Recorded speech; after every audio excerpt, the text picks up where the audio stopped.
Le ministre de l'Environnement, de l'Eau et de l'Assainissement a visité le site de Doulougou dans le Bazega. Objectif, constater le niveau d'exécution des travaux du projet d'eau potable et assainissement en milieu rural mis en œuvre dans la localité. Plusieurs infrastructures sont en cours de réalisation avec un taux d'exécution d'un peu plus de 65%. La Bersoma.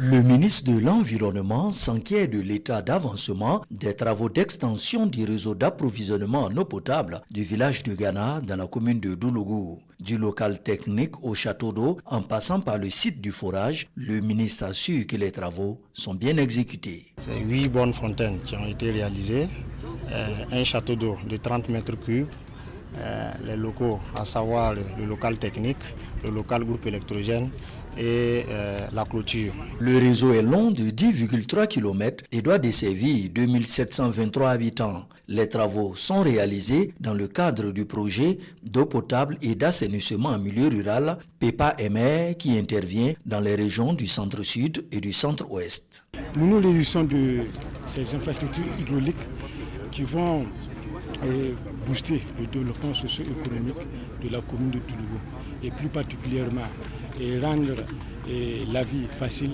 aux valeureuses populations de la commune et plus particulièrement à celle du village de Ghana. Malgré des débuts poussifs, les entreprises chargées des travaux et du suivi contrôle rassurent le ministre qu'elles vont livrer les infrastructures à bonne date. La question de l'accès à l'eau potable est prise au sérieux au plus haut sommet de l'État.